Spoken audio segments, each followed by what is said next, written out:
कि आज हमने ये प्रयास नहीं किया तो आने वाली पीढ़ियां आपको कभी माफ नहीं करेंगी। ये जवाब आपसे पूछा जाएगा कि जब कुल संस्कृति बढ़ रही थी, अधर्म बढ़ रहा था, तो इस राम के देश में आप मूक दर्शक क्यों बने बैठे थे? इस बात का जवाब आपके पास है क्या? तो आने वाली पीढ़ियां और नस्ल सुधारने के लिए हमें अपनी संस्कृति की रक्षा करना होगी, धर्म की स्थापना करना होगी।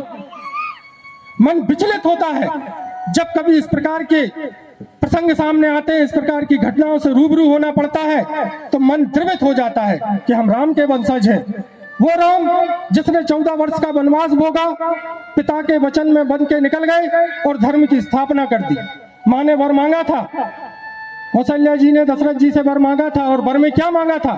रामचरितमानस में तुलसीदास जी महाराज लिखते हैं, आप सभी ने रामचरितमानस पढ़ी है, कि तापस वेश विशेष उदासी 14 वर्ष राम वनवासी, ये वर मांगा था।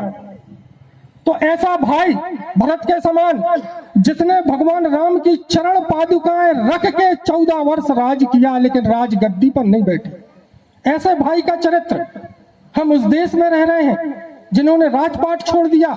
भाइयों में इतना प्रेम, इतने संस्कार, इतनी मर्यादाएं, लेकिन आज समय कहां जा रहा है, इस बात पर आपको विचार करना पड़ेगा।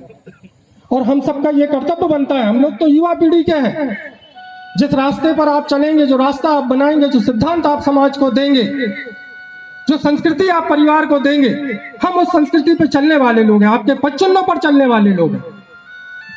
अभी तो हम लोगों का जीवन शुरू हुआ है। क्षमा चाहता हूं, मैं आपको आपका कर्तव्य ज्ञान नहीं करा रहा हूं, आपके पास कर्तव्य अनुभव की कमी नहीं है, परंतु कहीं ना कहीं हम संस्कृति से विमुख हो रहे हैं। उसके दो कारण हो सकते हैं।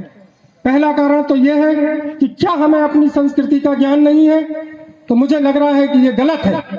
दूसरा कारण यह है कि हम जानते हुए भी अनभिज्ञ बने हैं। तो हम जानते हुए भी यदि अनभिज्ञ बने हैं तो आप नोट कर लीजिए इस बात को, यदि आप अपनी संस्कृति और धर्म की रक्षा नहीं करेंगे तो ये देश खत्म हो जाएगा, इस देश का नाम लेने वाला नहीं मिलेगा।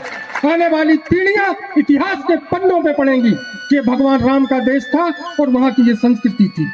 इस पर हम आपको विचार करना पड़ेगा। बहुत ज्यादा बात नहीं करूंगा, आप सभी विद्वान हैं और बुद्धिजीवी वर्ग का नेतृत्व करते हैं। हम तो युवा हैं, हम में ज्ञान नहीं है, आप लोगों के साथ चलकर, आपसे सुनकर, आपसे सीखते हैं, परंतु मैं एक